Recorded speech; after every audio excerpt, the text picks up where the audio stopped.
told you that. We don't know talk about this all that. Oh, we She ain't shy, but you know she ain't shy, Jen. You know this before we know she not shy. I just put on my good face for the camera. Oh Lord, not your good face. Oh, we ain't good enough to have a good face today, Jen. On the Sunday. This Father's Day, Jen, a father. I'm a Happy father. Father's Day, Eugene. I appreciate it. But she brought us a half a face. Why they do that to real black men? I don't know, man. She must have went to Southern. No, she ain't go to Southern. That's True Blue there. True Blue that. She came out of Bogalusa. Bogalusa. Oh, that's my hometown, man. Don't do that. Bogalusa still open? Yes, Bogalusa is still open. Oh, I knew. That's my hometown too. All right, President Fan. I forgot to tell you, President Fan, you got to share it. It's on my page. That's right. You good. I can take it around with it. See, I understand CCG and all the tag me because you here. He didn't tag you? No, that's all right. No, I'm good with it. Always second fiddle. All my life. All my life. That ain't it. So you see you don't know when to get it, huh? You see you don't know when to get it. Right. You don't discriminate. All my life. You do not discriminate. All my life. Can't get mad at it. All my life.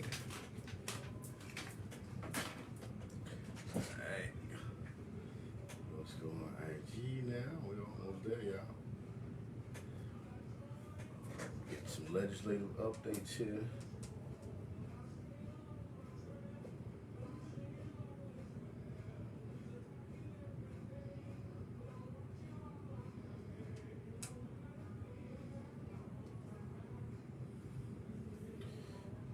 Special Father's Day, man.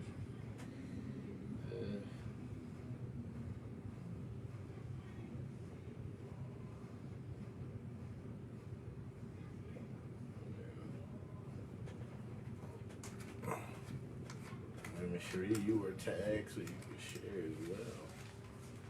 Not a problem. My battery's a little low.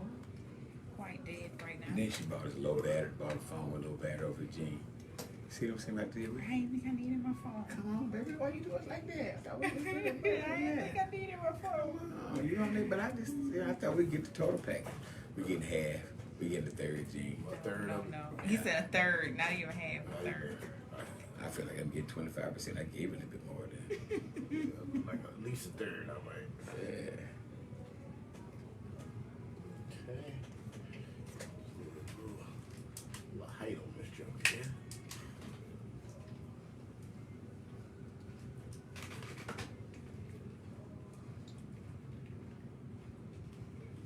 You had a good day today?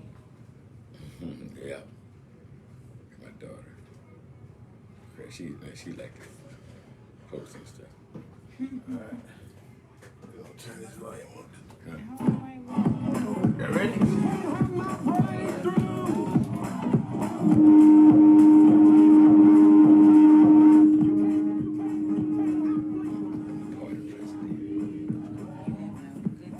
All right, you're live with the NAACP president. This is your local branch president, Eugene Collins, alongside here with our statewide president, President Michael McClanahan. We're doing our special Father's Day edition. And there's always something to talk about here with the NAACP presidents here in Baton Rouge. There's always something going on. We have our special guest with us here today, Miss Cherie Khadijah, that's going to be giving a legislative update. And Cherie, there's a whole lot around these legislative updates. A whole lot of the stuff that folks don't get. We saw Juneteenth was just a national holiday now, federal holiday, state holiday, local holiday, all that good stuff, right? You know, and you've seen a mixed bag with some of that stuff, right? Right. So I know you're going to tell us a lot about what went through the Senate and the House this year, what new laws we got, what didn't go through, what are some of the things that we can look forward to coming up, and just where we go from here. Because, you know, I understand some of the folks' frustration is not that, you know, we don't want Juneteenth to be a holiday, but some folks are frustrated because it seems like that's all we got at a national level, right? That's just not what we aim for. And, you know, we seem to get across this country what I call powder puff legislation. Nothing with any teeth. And it doesn't mean that folks didn't try, because I think sometimes we forget that, we almost got a super majority in the Senate, right? But there ain't much that you're going to get through right now, which speaks a lot back to what President McClanahan always talks about. We got to get out and vote. We got to get out and vote. Like, that's a power, and if we don't start to realize that, we're going to always end up on this end. And then, I know President McClanahan and I are going to jump into some stuff about Ronald Green. Yep. There was some new stuff that came out from WBRZ, Chris Nakamoto put out last week, where you can see these suckers actually talking about on email how to reduce the amount of liability in that particular case. Not only that, like how to basically get these troopers off with these crimes that they committed. Like if we charge them with resisting, then this doesn't come into play.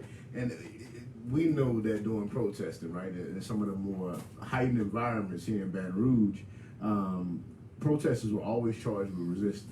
Whether they resisted or not, it was a tactic that was used by the system, right? And now you get to see in writing that this system uses that resisting an officer aspect to possibly just, have charges dismissed down the line. So we're going to jump into that for a second. And not to mention that some of these guys are, still haven't been fired. Some even still at work. So we're going to jump into that today. But I'm going to kick it over to you, President McClanahan, and let you start it off here and give your updates. And then we're going to get to Ms. Cherie and talk about some of those legislative updates. Gene, as always, man, I want to thank you for being dutiful, for being obedient, man, for bringing the people knowledge every Sunday, day in and day out, because I believe, I'm a firm believer that knowledge is, in fact, power, and that we can't take a break. We can't sleep because evil never takes a break. The devil never goes on vacation, man. Discrimination is always present, man. So I appreciate you, man. We live in Louisiana. I tell people, whatever happens in other states, this is Louisiana. You could be progressive or you could be whatever in other states. It ain't gonna work here. Man, this is the hotbed of discrimination. This is where slavery began. You talk about the ports of Louisiana. Slave trade happened here in Louisiana. They were brought through New Orleans and other points of Louisiana and distributed through other parts of the country. This is where it happens. In Louisiana, they abolished slavery. We instituted Jim Crow laws. So whatever you got going on, it ain't gonna work. As I oftentimes said, Eugene talked about before the broadcast, is that we have to vote. We have to vote in numbers. We become so lackadaisical because we make six figures that I got it made. I want you to know there are a lot of people with 12 figures in jail in the grave because we did not continue to do our due diligence and that look out for one another. But Gene, as always, I like to wish you a happy Father's Day. And all the fathers out there, man, that are knockout dads doing what they need to do to take care of their legacy. We have an opportunity, man, to do it. Regardless of what parents go through, if you're with the mother, the baby's mom or not, you still have an obligation to take care of your seed. Sometimes you might have to go through the courts, but even if you don't, you have to go and do your part, no matter what the other side says it does. Because at the end, that's yours. At the end, that little boy, that little girl will grow up to be a productive member of society. Now, it could be done the easy way or the hard way for them. But if you make life a whole lot easier for them, it'll pay off in the long run. What does easy mean? I don't know. But you have to, at some point in time, realize that's mine, and I'm going to take care of mine. Black folks do that. I don't know where we got off to where, Gene, we don't take care of our own kids anymore. We leave them up to the streets, up to the government. The government don't need to be taking care of your children. That's yours. We were fending for ourselves. My mom was a single parent, and we made it work. We didn't have a whole lot, but in that house was a whole lot of love and a whole lot of training. So whenever we left the house, our training was left in the house. Our training was brought with us wherever we went. So, fathers, if you're there, if you're wherever you need to be, where you don't want to be, and you can't take care of your child, pray for your children. Prayer goes a long way, man. At some point in time, children will realize and understand, Dad, I know what you needed. I know where you were. I know what you can do and what you want to do for me. I'm here now. Let's do it together. But again, we got our dear friend, Cherie Thomas. Gene, she's an NAACP member. Yeah. I met her probably about a month ago, I would imagine. Seems like I've been knowing her about 90 years. One thing I can say, she's a worker.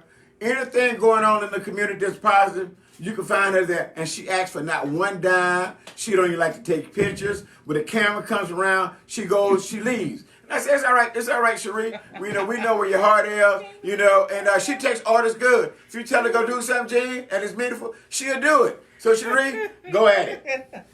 Thank you for having me. Thanks for calling me out. Now they know who's on the other side taking the pictures. There you go. Again, happy Father's Day to all the fathers that are out there.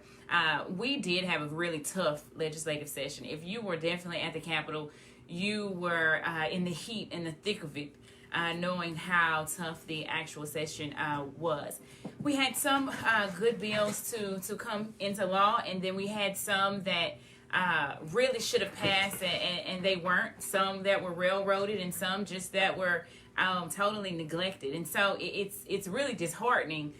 Something has to be done about some of these committees and how they just totally I don't know. It's a whole one of the bills that really I feel should have gotten more attention and gotten through even the Finance Committee was the women's the Office of Women's Health with Ms. Alma Stewart. We worked really hard to get that bill pushed through. There's so many disparities that women have in regards to health in Louisiana, infant mortality rates, the maternal death rates.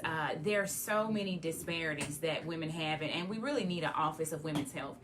So that legislation actually didn't leave the Finance Committee. It was voted unanimously in the House and never made it to Senate. And it just sat there because the chair refused to hear it in Finance. And so that was something that was very disheartening for us. Now, we did get legislation passed to do an assessment of the things that will be needed for a Office of Women's Health, but that's just the assessment. So that's one of the things we'll definitely have to go back to the drawing board with in regards to Office of Women's Health in the next upcoming legislation session.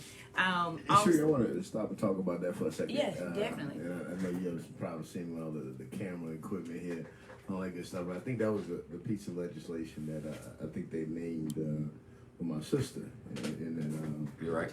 in that Senate session. And just to tell y'all like how needed this is, the reason why my sister's name came up is my mom went down there and testified on that piece of legislation. My mom is still fighting for that.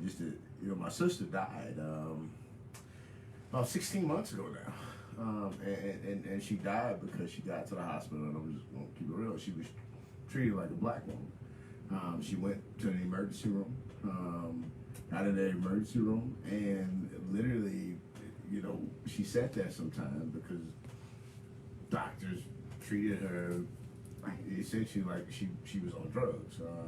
She was a mother in discretion. This is a woman that never did drugs in her life. But when she got to that window, she was treated a certain way because she was a black woman. And I'm gonna be honest with you, like treatment of her kind of didn't change until family came around. Like, right. I came around. Right.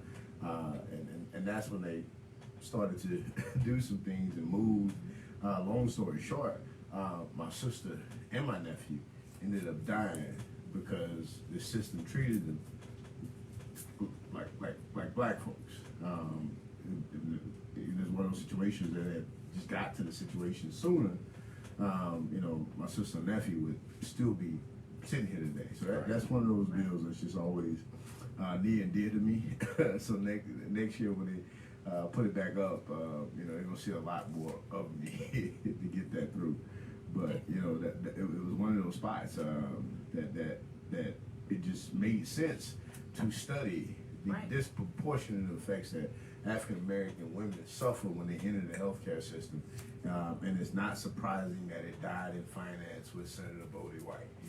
That's not surprising at all because black folks have just never mattered to him. And those are the things that we gotta work towards changing and mobilize against to make sure that people understand what this man has done in that committee. Yes. We know that what he just tried to do by splitting up Brett with some personal beef. Right. A whole nother bill. Right. We were successful in that. Yeah, that's definitely my condolences. You know, it's so disheartening that the disparities of women's health affect more and more people. I had no idea that your sister was affected from the very same things that we have been fighting for. And so it's very disheartening to know more and more people, because the statistics are alarmingly higher for African American women than it is for Caucasian and other women. And so, but in regards to Breck, that was definitely a good fight. Bodie White did pull all of his bags, all of his tricks out of the bag, and I can say this: I do see, and I learned some things from Bodie White. I learned how the game is played. You know, it was definitely a game for him, and so it taught me some new tricks on what to do for this upcoming legislative session. But the big part of it is that we were able to be successful in keeping the award-winning Baton Rouge Recreation together. That's right. Sheree, I gotta ask you a question, and if you can't answer it, I understand why. You're a registered lobbyist, right? No, You're not a registered lobbyist. So I'm just a concerned citizen. You're a concerned citizen. And a very advent advocator. Gotcha. Like, so you were down there in the thick of it. And I just want to know, if you don't want to touch it, just let me know. Like, Gene, I told you not to ask me that kind of stuff before I came On camera. Yeah, on camera. But the rumor on the street is that Bodie ran off the lobbyist for Breck. That's the rumor. Like, I'm just going to keep it. They said that man packed his bag and left Louisiana that day. That was a rumor that I heard too. Well, I can't really say whether it's true or not, but I heard the same rumor. And so when I say, you know, it was bad. It was bad. You know, and with Breck being the way that they are in regards to their bylaws, you know, for me, you know, the people that really were going to be affected by it were some of the employees. And so those individuals, because of what their you know, their jobs say, they couldn't come out.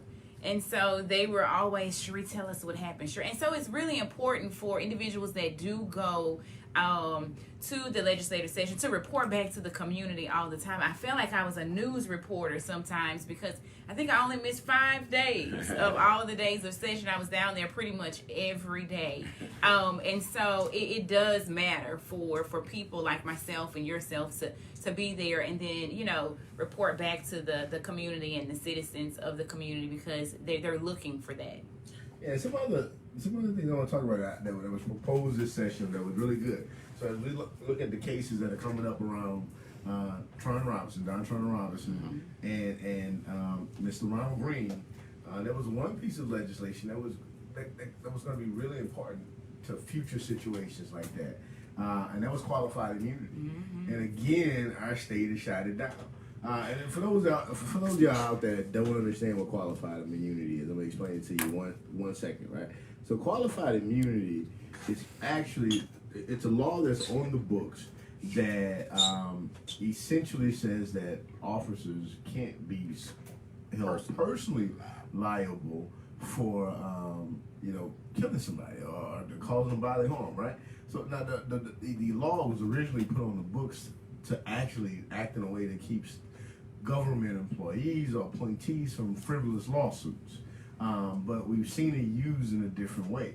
Now, when researching this law actually basically, you know, was put in place to basically combat, like,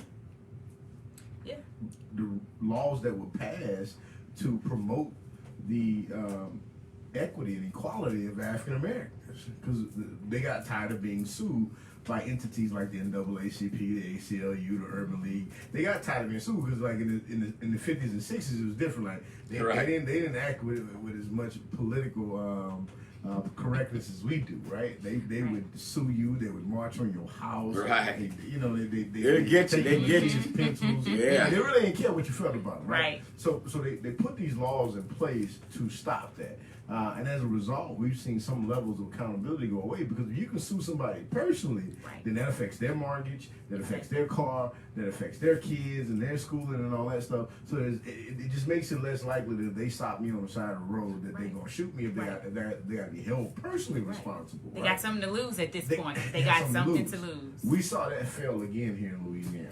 That was so disheartening. Yeah. That was one of the best testifying the whole testimony itself was superb. Yeah. That loss showed me at that point that some of those members that are there are not there to give the community and the citizens that voted them in what they are asking for. They're not there to speak on their behalf. They're not there to have their rights considered. They're just there to vote the way that they were told to vote. They're just there to vote the way that they have negotiated favors to vote. It was so disheartening.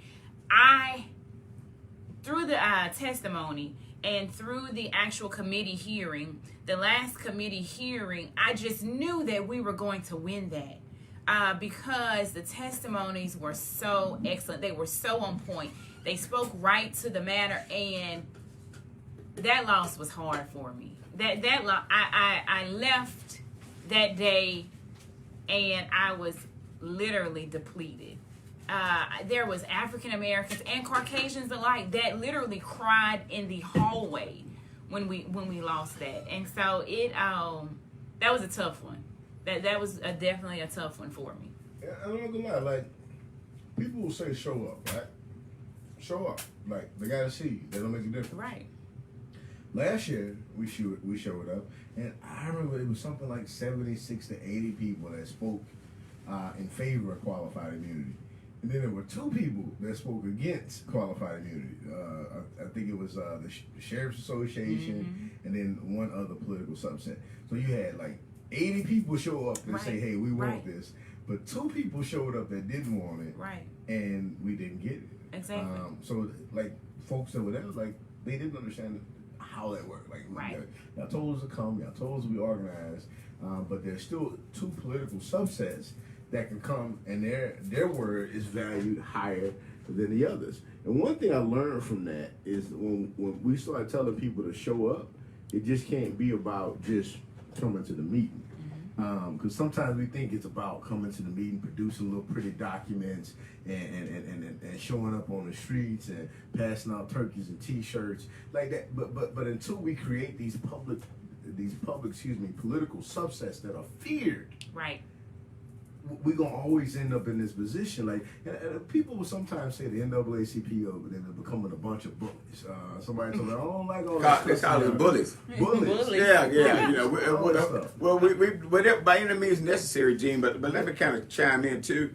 I've been going to the legislature actively in some form or fashion since about 1988, and I've told them when I go down, I said I've been in these halls.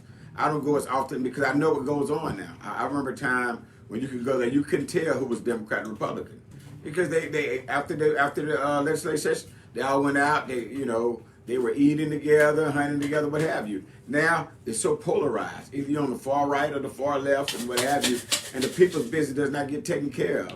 And so it doesn't surprise me because I know that I am in the state of Louisiana. What you think is a clear victory, it ain't. Because I don't count the numbers. I look at the faces. I look at the faces, and I look at the party affiliations. And in this day and time, the party affiliation will always win. It could be a clear-cut case where they were there looking at the same thing that you saw, and they would overwhelmingly vote against it because their interest said vote against it. And so those things. But the other part is we have to look at those lines that are being drawn now. Because now we're into the reapportionment season. We got to look at those numbers, and we got to continue to vote. And as a black folk, we got to stop putting 70%, 80% black folk in the district and say my seat's going to be protected. That shouldn't be, man. If you can't win with 62% of black folks in your district, you need to lose. Because what you've done is that you've isolated us from being having an active part in the white district, right? Because if he knows he got 25 or 30% black in his district, he gonna listen to you. Right now, he ain't got but 5% or 10%. He don't care about nothing. So we need to stop that. That's part of the strategy. But the other part of the strategy is, I think you're on point. We have to do we have to do more of what Cherie and the Votes and the ACLUs and other groups do. Together Baton Rouge, all of us have to continue to strategize this work. You know, you just can't go down to the legislature the day of and say we about to hit a victory. That don't happen. More times than not, the end result happens before the meeting, after another meeting, somewhere in the hallway at lunch, somewhere in the parking lot. Those where we can get those wins and losses at. That's where we get those wins from. We have to do that. People are scared to go down and say, well, what I say don't make a difference. That's bull crap. I can tell you, man, based upon people continuously see you. I saw Cherie the first time about a month ago, but I saw her continuously down there. We have to have a continuous presence. That's our house, too. That's our house. No matter what they say, I told the cats, I said, listen, man, I remember a couple years ago when this place was built, it wasn't built for nobody like me to be up in here. I said, but we're in here and we demand justice, we demand a change. You got to keep going at them. Because at some point in time, they'll say, well, all right, you're right. Time, people change, people's mind change, right? At some point in time, we get them to go with the way we want to do. But you're right, man. That qualified in Memphis, Louisiana. It doesn't surprise me. I don't care who cries. I ain't crying behind them. I'm just going to keep coming after them day in and day out. Right. Yeah, and you know that's exactly what I'm saying, President McClanahan, is that we have become so politically correct as black folk, and not always as black folk. Sometimes it's just folk without money, right? Right. You know, we've become so politically correct that we'll label people that push the system bullies too, right? And like I'm like, y'all, some of these senators, just like President McClanahan say, you need somebody in the parking lot reminding Senator Joe, like, if you don't do this, you don't see me. Right. Bully. But all of a sudden we want to say, oh, well, you shouldn't do it that way. That's not right. That ain't godly. Like that stuff losing down here, right? Like, so until we just come out and call it what it is. Call it what it is. Call them what they are. What Be they are. willing to plaster their photo everywhere. Everywhere. Meme them. Talk about their mama. Whatever it takes. Your mama, your daddy, your greens and granny. And like folks don't realize, like when you take this system and you punch them in the mouth, they're not used to it. They don't know what to do with it. Right. Like they'll be like, "Oh man, they gonna come after you." Like no, because they're not used to being punched in the mouth. They just tell you they're gonna come after you. Right. When you punch them in the mouth, they stop. But the reality of it is that we're not punching them in the mouth. We're deciding that we all want a seat at the table. Man, forget that table. I'm gonna come in there and break the table down, take the chairs, Break the table down, man. Like bully behavior. we losing at Make the them table. Everybody uncomfortable. fighting I'm for gonna a take table. the See, table. the table, yeah. we losing That's it. right. That table ain't done nothing for us. And you know, I'm gonna say this. Like, Go ahead, say it, we, Gene. we talk about like politics and stuff like that, and even getting more political seats. What good does that do if we don't own them? Right. And when I say owning the seats, we need to contribute to some of these political campaigns, right? We need to make sure that when folks run for office, like, hey, we gave you a $2,500 donation too in the max. We put together a political pack, so we have certain expectations of you, not just with the black ones. Like we need to go and donate to some white. That's right. campaigns That's too, how it so is, we man. can get it over. Yeah. We can get that stuff. Spot on, baby. Spot on. Like until we move differently, we're gonna end up in this position again when we get legislation that's allowed. Exactly. Not legislation that we need. And not to say that we don't need it all, right? Because we do. But like I look at the state police thing, right? I know you're probably gonna get on that, where the state police basically just kind of sabotaged a clean slate bill at the end after supporting it at some point, but just because they didn't want to deal or lose the expungement fees, right? Right. So like when we look at all of those things, like an agency that literally, and I think Representative Ted James said it best, an agency that beats the hell out of people. Yeah, black folk for Literally. sure. Right. Said we don't want to. We look, expungements, like we want to keep that on the books. Like it was just wild to see, but that's something that happens in Louisiana from an entity that we should have no trust and respect for right now. Exactly. They have to work to rebuild that. And the first building piece that you could have used to do that, you decided, hey, we don't want to deal with that. Right. So why should we trust you, right? Yeah, it was very, and that was one of my bills that that I had a community coalition, and like you say, a community coalition for Clean Slate has been formed. There was a 2-year task force, so that's when you say don't just walk in that day and think that legislation is going to pass. That was something that had been worked on for over 2 years. The community coalition, we met every week to discuss strategy, and so it was very disheartening because state police had all opportunity to work with us on it. They had been a part of the task force for over 2 years, and so to walk in the day that we go to finance committee, and our actual fiscal note had been drastically reduced due to the actual district attorneys coming, to the other side. Like you say, hearts can change. Yeah. They did see how the actual legislation would help lots of people, and so it was very enlightening to see, district attorneys being the ops, and then turning to becoming our allies with that actual and fighting for the bill the day that state police railroaded us with finance. And so, and it wasn't that we were going to lose in finance committee. I think we had a very good chance of winning in finance committee and going to the Senate floor thereafter. But it same thing happened to us in that, and the committee chair gets to decide whether, Skip. Right. So the other part I want to put in our sponsorship. This segment is sponsored by Bullfish Bar and Kitchen, located at 4001 Nicholson Drive, and also Rooster Men Grooming, specialized in black male facial and hair grooming. 2 locations, Town Center and Highland Road, and also Tower Credit, 3880 Florida Boulevard. But I think you're right, because I'm looking at someone, Rika Gaston says, which we think about all the time, is, we should always be strategizing. Right. The NAACP, that's what we do, we strategize. For those that want to be part of a strategy sessions, at our 79th annual state convention here in Baton Rouge, September the 16th through the 18th, we'll be having strategy sessions, because we don't do nothing haphazardly. When you see Eugene or the other members doing something, because they strategized on how to make that work. And you're right, we shouldn't just take a loss as, let me go ahead and duck my head and keep going. No, that means that you're right, Erica, we're going to dig in and we're going to come back. We're going to come back to you another way. If the front door don't work, we're going through the back door. The back don't work, we're coming through the window. If that don't work, we're coming through the ceiling. If that don't work, we're coming up your floor.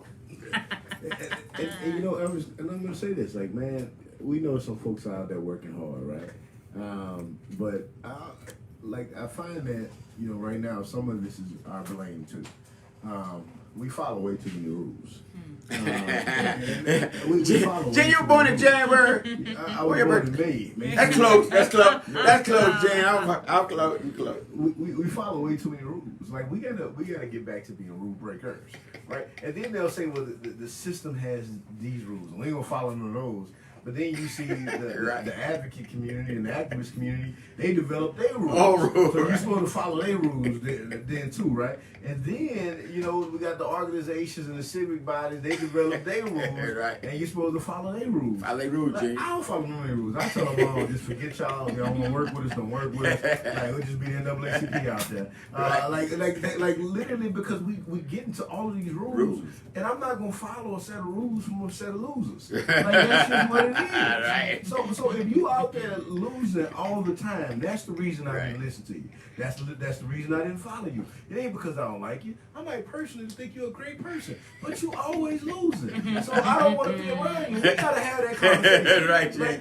We do. When I step out and we lose, one thing President McClanahan and I always do in the branch, we say, we lost. And they say, well, you tried hard. No, we lost. Right. Like I tell my son, I ain't with all that participation stuff. Son, you lost. I was sitting back there keeping score. Well, nobody keeping score with me, but you lost. Right. And we got it like that. We got to get out of these ceremonial wins. If you lost, you lost. We need to say that. And we follow all of these losers and don't think about that, right?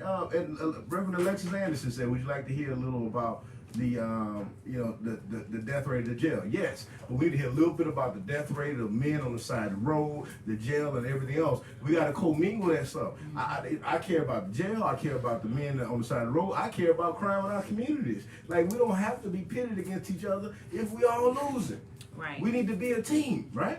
And that's the scope of things, right? Let's not attack issues to get more attention. Let's put these issues in one box and figure out how we win. You know, we out there losing, it don't mean nothing. You know, Gene, you and I, and you're right. Eugene and I talk all the time, so I might say, Eugene, you and I talk. But the reality is, you could have something that's working for you. I don't believe in reinventing the wheel, but if what you got ain't working, don't expect me to come over there. Because I believe there's more than one way to skin a cat. That's how I live. And I've seen the system create rules, break the rules, and create more rules. Mm-hmm. So you're right. If you want me to participate in rules, let me bring my own rules to the game, and we're going to do it there. I know two ways that'll get your attention. One way, if I mess with your money, I'm going to get your attention. Right? The other way, if I make you feel uncomfortable in your comfort zone, I'm going to get your attention. So if you're at home smoking on a stogie, drinking on some cognac, and I'm outside making noise, you're in your comfort zone because you say, what is he doing out there making noise? And I'm trying to smoke and drink some cognac and watch the Clippers beat up on somebody. What's the way they do that at? Yeah, and Reverend Anderson she's one of the elder rule breakers, right? She's been breaking rules a long time and bringing people along with her to break the rules. We have to I'm sitting here. Right. We have to always keep the pressure on. Right. But always keep the pressure. Somebody made the analogy, and this is an old analogy. I'm getting this from somebody. How do you think you take coal and turn it to a diamond? Mm-hmm. Yeah. That pressure. The pressure. That's one of the things. A whole nother bill that we had was and kind of bringing it back to some of the death rates in the jail. If the individuals are not there, they cannot die in custody. Because they aren't there. Right, and so one of the actual if they ain't there, they can't die. They can't die there. They can't die there. I'm not saying they can't die, but they can't die there.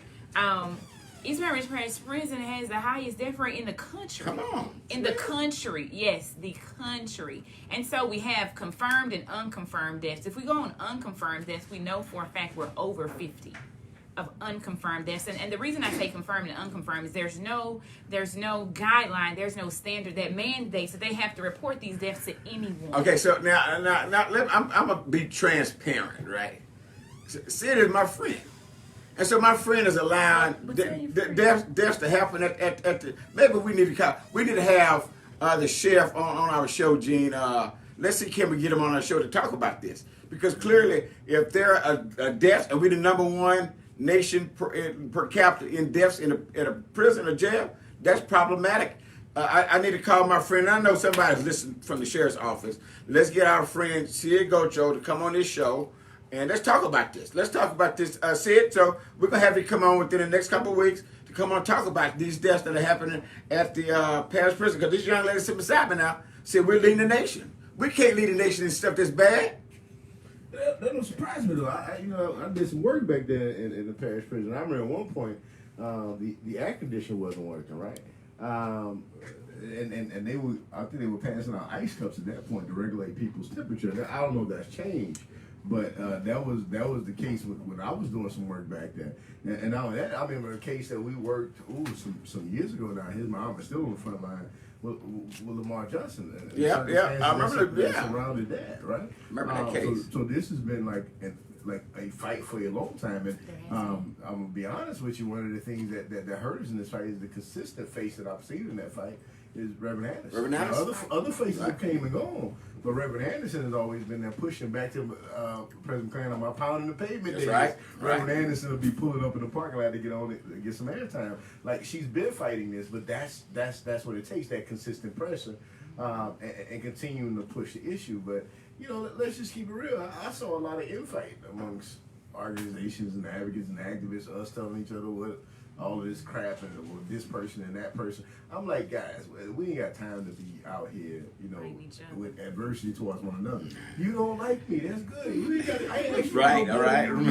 I ain't asked you to come to my house. Like, we got work to do. Like, right. Like that's we have a common theme, work to do, right? Work to do. Right. Yeah, and Sergeant Sterling puts a good point in here too. She talks about I'm in California. When I tell people from Louisiana, it's embarrassing. I said they kill too much there on some of the things on those lines, and then we separate these issues. We don't think that they're interconnected. You know, like Reverend Anderson and I, even if we always working together, we always in communication so that we understand what's going on with one another, right? And you know, and probably not as much as we need to. And I still got to go to court watch with it because I've been promising. Right, we all got to go to court watch. I'm coming, Red. We're coming for you. We're coming for you. Yeah, and so you got that aspect. So you look like 40. Reverend says 47 deaths since 2012. Right. So right. you equate that on top of everything else, and this is like if you go to jail, nobody expects you to die from stealing a book sack out of Walmart. Or a traffic ticket. Or a traffic ticket, right? Maybe you should have went to jail because that's what the system dictates at this point, but nobody expected death. And whether it's dying in prison from just the worst conditions or dying on the side of the road, nobody expected you to die from committing a crime. And then those same issues we see affect our community. And we say, well, how does all of this play in? Like if you look at no matter how you feel about it and how much you say, well, people just need to do better. Somebody's been in a failing school since kindergarten, and the only option you gave them was going to college. Not really a trade option, nothing like that. Go to college or you ain't gonna be successful, which is dumb, right? I got a lot of student loans and stuff like that, and I'll be looking at my cousin who went to school to be a mechanic, and he thriving, and I'm still trying to pay off the student loan in my mid-level house, right? So like I wish somebody would have gave me all the options, right? Right. So you have that aspect, right? And then, you know, we don't have kids that graduate school at a high enough level, that impacts the community outcomes, right? And so you start to look at income and the wage gaps in this state, the contract and the disparities there. So you end up with poor communities. And guess what happened in poor communities?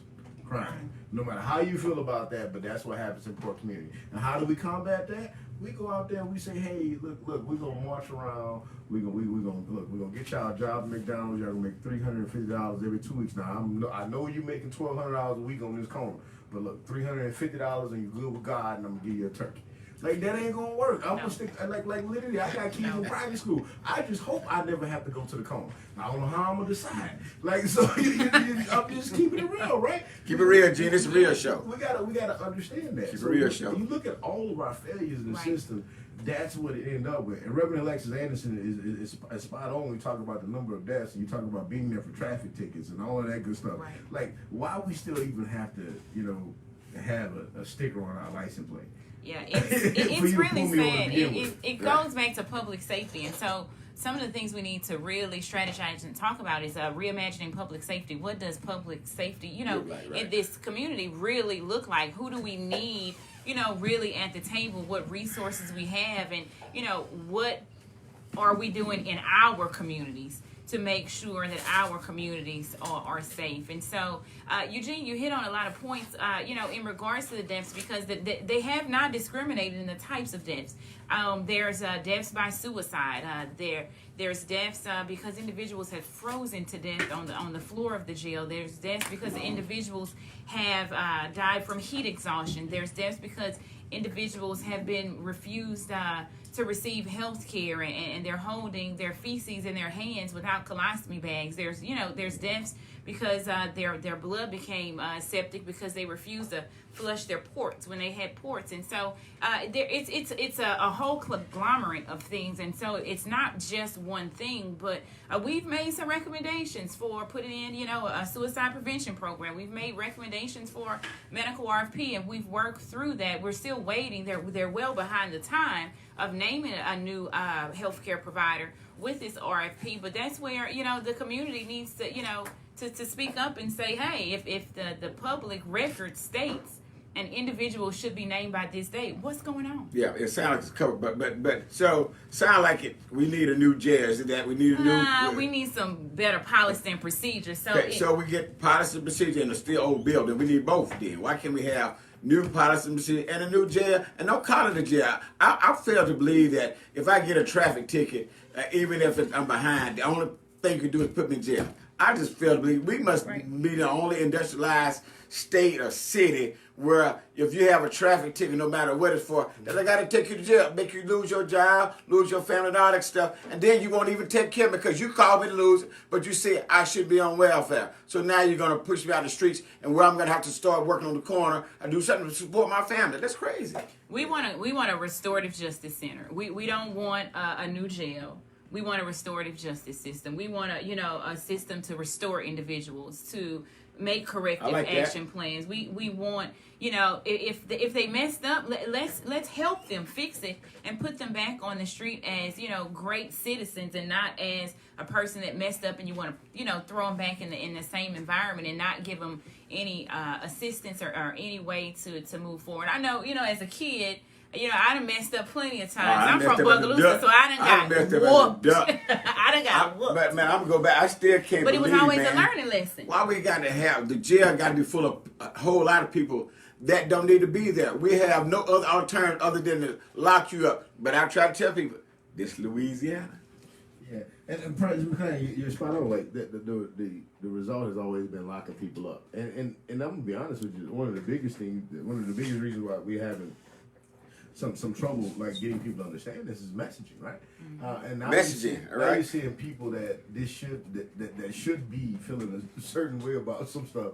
Messaging is starting to affect them. Right. As I always tell my members, like, do not argue with people. Like, if they don't agree with you, don't agree with you. Delete their comment, move on with your life. If they keep going, block them. Like, cause you're wasting your time trying to explain this to somebody that don't want to understand it. And literally, if you look at it, I did an exercise yesterday where I asked people to explain, like, hey, what are some of the things that you hear about black men in 7805? What are some of the things you hear about black men in 7810? And their thought on black men in 7805 and 7810 didn't change because they were black or white, which means that you have a wage thing that goes in. So you got to talk about elitism as well when you talk about racism, and those things happen. So if you're not from a community like this, you're probably not going to have an understanding for what we're talking about. So guess what? You're wasting your time in talking to some of those folks. Right. Stop. Like, the folks be like, I want to have a conversation, they get mad at me. I'm like, nah, look, I can see right now we're not going to agree, so let's stop here. One lady's like, well, you just can't stop after the first sentence. I'm like, no, I can't. Those are some rules you created. Like, I can stop talking to you right now. Like, but we have these conversations so much with messaging. It's like the black on black crime thing. We have a systemic issue that creates crime. Right. Now, do people have a level of personal responsibility there? Yeah, they do. But you can't leave out the system's responsibility either, because then you're putting onus on one party that does not have the ability to change all of the things that cause it, right? Like Reverend Anderson said in his feed, the building did not kill people. The system that operates it did. Right. And if the building was that bad, shut it down. But so if you go into it every day, it's not that bad. So you have that. So I think it's exactly what you're saying, Sharia. Restorative Justice Center actually takes care of all of that. And don't build it big, build it small. Right. Like, because we don't want that fool with people in it either. Right. We got to watch our language. When we look at the crime bill, and folks don't want to admit this, and y'all might get mad when I say this. Say it, Jay. Joe Biden did not publish the crime bill by himself. He has some historic civil rights bodies around the table telling them how it should look. That's right. Like, and we just leave that part out. Leave it out. We got to be careful with our messaging and our language, because that Restorative Justice Center, we don't plot it out properly. We don't tell folks exactly what we want. 50 years from now, it'll be something else bad for our people, and they'll come back and say we asked for that. Right. So we gotta always learn from those past mistakes and be willing to admit it. Because folks say, well, no, that's not how it really went down. A lot of people, no, you were there. You're right. You were there. That's right, kid. One of the other bills that was very important in this session was, when I say if they're not there, they can't die there, was the reducing DA time. And so the bill with Representative James was created to assist in reducing the DA time, because right now, currently, an individual can be held, until the bill comes into the law, they were already able to be held for 45 days with a misdemeanor for the arrest of a misdemeanor, and then also 120 days for a felony. Now, in that time frame that they're there, the DA gets to decide whether they're going to actually charge them with it or drop the charges. That's crazy. And we know that in Louisiana, crazy. over 50% of the crazy. charges are dropped. That's crazy. So that means you That's held crazy. these individuals in jail, I'm and mad. then you drop the charges. I'm mad. That's crazy. I'm mad. First of all, a DA shouldn't have that damn much power. Know-how. He got too much power to control the line. Because if he's gonna file a bill of information or bring before a grand jury, depending on the charge, he should do it anyway. There are certain timelines anyway. They're built into the system. He got to follow the guidelines. Now you just telling me, Sheree, up to this point, they had already changed the rules anyway. They changed the rules in the middle of the game. The state constitution and the criminal code say you got this. So it sounds like they put some small print on the criminal code. That's crazy. Where they do that at? Louisiana. Oh, in Louisiana. And I heard something recently as folks talk about crime and all that good stuff as we continue to get these updates with 7 minutes left. When we look at crime and folks are attributing some of the recent spikes in crime to gang violence, right? And then we had somebody that really understood this on the show, right? That is from the community. And he said, Gene, ain't no gangs out here. He said, man, you show me a gang, I'm going to join. I'm going to get jumped in. He said, I heard that too. Somebody say no. Yeah, gangs, right? What you're seeing is this group, and I'm not going to call their name. I'll call it name. But there's this group that it went around and kind of gathered other groups together. To work with each other towards a common goal. Now, the common goal is crime, and the common goal might be drug trafficking. I don't know, right? But when I look at that in its context, these young people are doing exactly what the Reverend Anderson of the world taught us: come together and work together. The same stuff that we can't even get all these educated people with, like Ms. Miller said, all these degrees to do, right? They're coming together and doing that stuff and taking sides, which is a positive deal when you look at the building of it, the structure of it, right? Like, the problem is that today we don't have the entities that can grab those bodies and show them how to use that in a positive manner. And that ain't their fault that we lost those individuals. That's our fault that we lost those individuals, or that we not always lost those individuals. We didn't properly promote those individuals. Right. Like, we can talk about this person fake, that person fake, and y'all. But after that, he's like, yo, you saw that video? I'm like, well, if you helped that fake this that you claim that you call it out, right? That like, that share, all of that stuff helps. So we promoted this stuff over years. So now we end up with a situation with folks that we promoted, that we put at certain levels that young people don't respect. Yeah. And they're out there building these collaborations of building these teams, and we're saying, oh, well, this is bad, we got to bring it up. No, we don't have to bring it up. Maybe we just got to culture and teach it, right? Because that's there. And Reverend Anderson brings up a great point that what color is the African American kid in the system today? The teenager, right? So these are the same issues. And I had some young kids in my neighborhood doing some stuff, right? I didn't call the cops on them. I got on my car and talked to them and took them home to their mom. Now, could I have called the police? Yeah, but there's some more kids in jail, right? No, I got on my car, talked to them, made them stop what they were doing, and took them home to their mom. At some point in time, Gene, we're going to look at the problem in its totality. See, we'll pick and choose the parts of the problem that we want to put a Band-Aid on, part of the problem that we don't even want to deal with. We have to look at it in totality because, anytime you kick a first grade or kindergarten out of school, you expel him for the year, you set him up for a failure. Anytime you expel a first grader or kindergarten out of school for an entire year, you set him up to fail. So what he's going to do at some point in time, he's going to gravitate to those that take care of him when he's not in school. That's the streets. He said, well, y'all show me love. Y'all buy me chips. Y'all buy me drink. Y'all buy me clothes. I don't want for nothing. You give me a little money every now and then. So that's love. He ain't got none of that. He ain't got none of that in school. But all he knows is that if I stay in school, they're going to talk about him. They're going to kick him out. Let me stay out here. So we got another problem. That's the kind of stuff we have. But we don't want to talk about the poor education system, all these charter schools that's being built, that's really fine buildings. At some point in time, we have to have a balance. of the education system. It should be what's in the best interest of the student and the community, because they should go hand in hand. You can't have a non-healthy school system and think you're going to have a healthy community. They just don't work. I don't know what it works like that. Yeah, and all of that's policy making.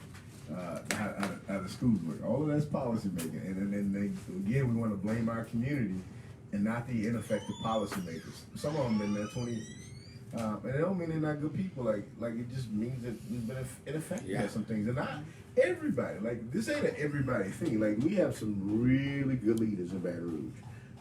Now we got some really bad ones, but we got some really good ones. And Reverend Anderson makes a good point. Like we talk about Big Pharma, their contribution to what we see now, right? Opioids, I'm telling you, an equalizer. Right. Got black and white, I'm telling you. We talked about how the crack cocaine culture, man, decimated the black family. But I'm telling you, Big Pharma, came in and, man, but none of that, all that's bad, man. And I feel for any of those persons, families that have to deal with any part of the drug culture, man, because I know that, man. So it's tough. Yeah, it is tough, President, man. And it's even tougher that, as we look at the disparities in the system. When it was us on opioids, we had billboards of crack mamas up on the interstate. Right. Now that it ain't us, we got billboards that's talking about getting folk help. Help. It's the sickness. Help. Keep it real for a Keep it second. real, G. This is Keep It Real show. That's just what it was. So it wasn't a sickness when it was us. It was a crime. And some of this stuff we got to look at differently. Like even when we talked about bail reform, right, just earlier, we can have somebody on the streets with 2 pending murder charges, but we got a mom that's been in jail for 8 months Because she can't afford to get out. because she stole a book sale. Oh, man. And she can't afford Y'all to get killing out. me. The person with the 2 murder charges can afford to make money. Right. They had the money. So if you have the money, you're back out on the streets within hours or days. And so it's the poor or the less fortunate that are definitely there and suffering still in the actual jails here in the prison system. Yeah. And poor has a new face. Poor ain't always poor. Like I'm gonna tell you, my uncle Isaiah, he lived in the middle of the hood in what we would call a shotgun house, right? But Uncle Isaiah wasn't poor; he was cheap. There's a difference, huge difference. You wasn't poor; he was cheap. So sometimes we forget that just because you live in a certain community does not mean you're poor. It just means I own my family house, right? I've lived here all my life. Not everybody that decide to live in a certain part of town is poor. That's right. It just doesn't work that way. It's a lot of different reasons. Like I got an uncle now that just he enjoys where he lives. He knows his neighbors and he does not want to move. He's like, man, I'm gonna die here. And he's straight, tight, as old folks used to call it, but straight, right?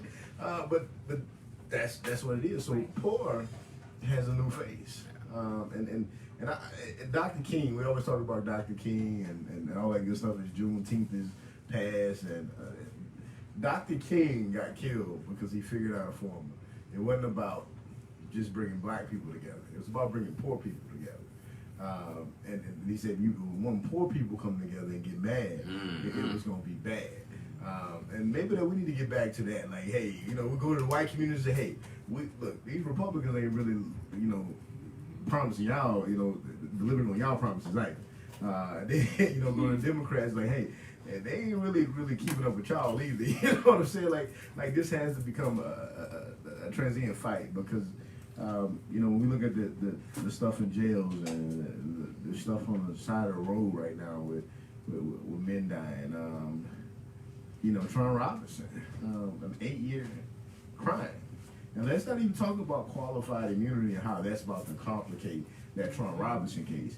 That case is probably going to start a new conversation around qualified immunity that hadn't been had before. And in addition to the police officer Bill of Rights, like that's going to have some folks having different conversations that we're going to see in that case. All of these things interact and become barriers that we got to work around or work through.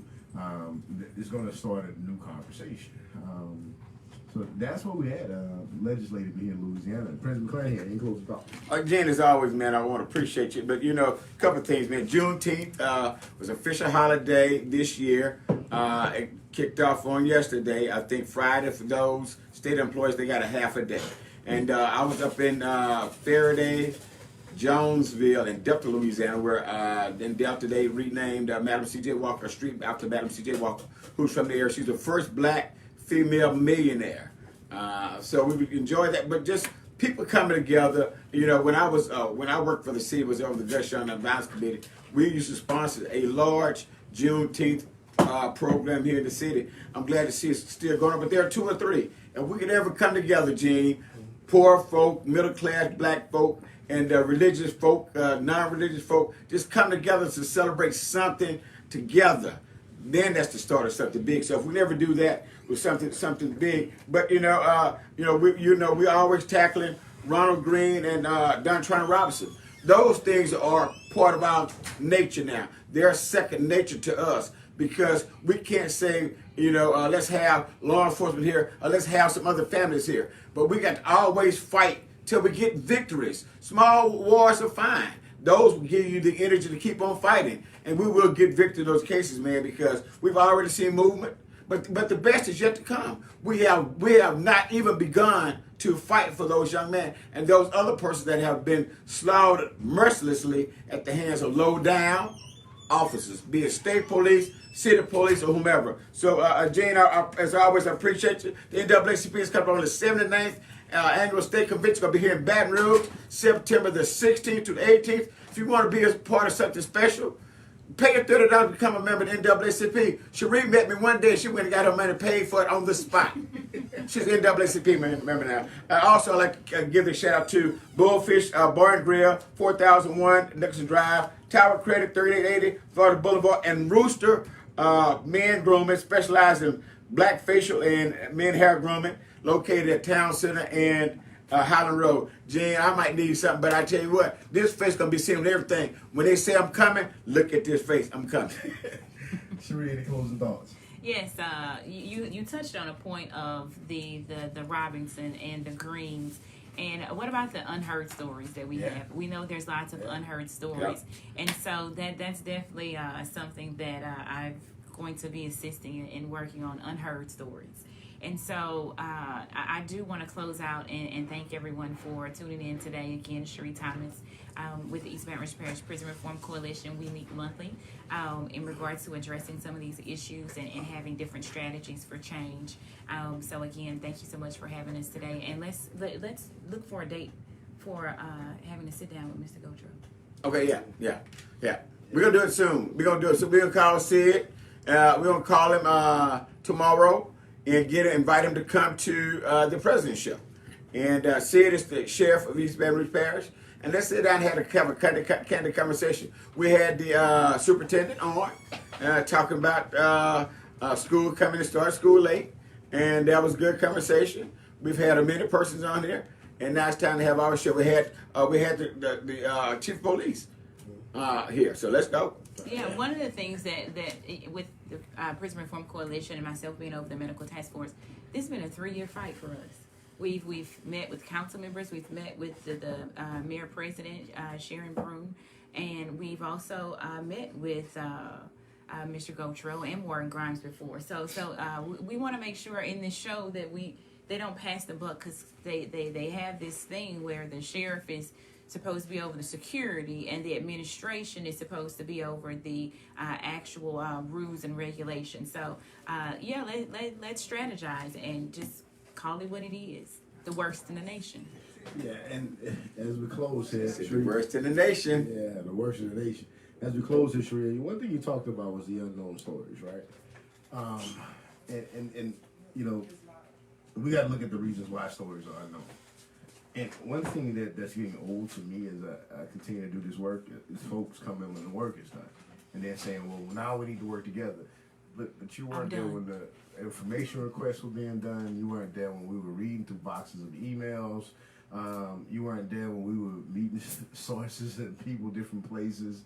You weren't there when some of our members were placing themselves at risk, but you want to be there when the case is uncovered. I don't think people understand how much work goes into discovering, finding, and investigating a unheard case. Right. And not only that, every now and then we got to bring Mr. Jerry in and pay him some money to find the stuff that we can't find. Yeah. So that's money that's cost. So when folks call us and say, well, man, y'all should be doing this, I ain't trying to hear that. Like you weren't up at midnight typing information requests. You weren't. You don't even know how to type an information request. Then you probably got to text or call me to figure out where to send the information request. Exactly. So you're not doing your job. And then even with some of the cases that we saw drop that some of our advocates and all of the organizations found. When we started talking about that, people came on the back end. Well, you got to do this too. I'm like, but you say you already do that. So if you say you already do that, you should already be at the prison gates waiting for folks to get out with those resources already available. I don't understand why I needed to call you. You say every day you do this work. Right. So sound like to me you've just been lying. So those are the folks that we either got to bring along or just call it what it is. Right. Like y'all just around to say you're doing stuff, which is getting tiring. Right. And it's dumb. It's dumb. It's not that folks don't want to bring these cases together. Let me say that. It's not that folks don't want to bring these cases together. Well, we don't want to Cape Riders. Mm-hmm. Somebody just coming in because the moment's hot right now. Like there's some things that go into this work that goes into finding those unheard cases. So when Cherie say, I want to look for the unheard cases, she's basically saying she's about to embark on a whole lot of work that goes into finding those types It's a lot of of work. Oh, yeah. It's a lot of work. Oh, yes. And then, just keep it real. Like, I go through a lot of those. President McClanahan goes through a lot of those first and take all the bullets. And then have some folks coming and telling us what we should be doing. Come through the door with us. Take some of these shots. Right. And then we might listen. Yeah. That's just where I'm at right there. So if folks tell you Eugene was rude to me, hey, he might have been a little arrogant, they probably wasn't lying. They wasn't lying, G. I'm tired. Cause I'm tired of the foolishness. They wasn't lying, G. Cause you're better. You're easier target than I am. But I answer the phone. I just ain't there. I ain't there, man. After all these Let years, me find man. the umbrella. I ain't there. After all these years, I ain't there. I'm just up my nerves. I'm just not there, man. I rather reserve my energy for the real enemy. But if you want to be a friend, that's fine. But if you want to be a foe, I'm good with that too. Either one. Man, big shout out to Reverend Anderson too, who was on the feed today, who has been doing that prison coalition work. Like I say, I learned about the prison coalition work. Reverend Anderson, say 6 years ago now with Right. Lamar Johnson. But Yeah. she's been on the battlefield. Because I was a little baby, Reverend Anderson been on the battlefield, right? Been out there. And then if you ever want to meet somebody that don't care about nothing but serving people, like, she ain't out there trying to get no work done, no make no friends or nothing like that. Trying to get no trophy. Yeah, all of that stuff. By any means necessary, including Any knocking means. on doors. I called you 100 times. Reverend Anderson has stopped me and like, Eugene, you ain't said nothing about. I'm like, yes, ma'am. You're right. He ain't said that. You're right. Reverend Anderson, we love you. Good to have Cherie here with us today. We got to have Reverend Anderson on here. She ain't been with us in a while. She will come, but she said Cherie. She said Cherie? Right. Oh, that's it. She said Cherie. I called already. I said, we need you on the show. She said, send Cherie. I got you. Y'all been here with the NAACP presidents. This is your local branch president, Eugene Collins. Your statewide convention president, President Michael McClanahan. We had special guests with us here today. Miss Cherie Khadijah was in the Thomas, building. right, Cherie. Thank y'all so much. You know, the Facebook handle said Khadijah. So We ain't friends on Facebook. What about Cherie? Lord. It means beautiful queen, Cherie Khadijah. Oh, she say she in the parking lot. She looking for you, President McClanahan. You've been here with the NAACP. Next up on WTQT 106.1, the baddest gospel station in all of the world here. I'm going to say the world. Baddest gospel station in all of the world. Mr. Todd Delaney, Victory Belongs to Jesus. That's up next here on WTQT 106.1. Family, we'll talk to y'all next week. Yeah, all right, Cherie. They said somebody in the parking lot. She said, meet her in the parking lot. She ain't lying. I am not going to the parking lot. Y'all going by yourself. Cherie, we gonna say Cherie. Send somebody that's gonna calm them down and not gonna escalate stuff. What white life real? What that? See, you gotta protect us, girl. No.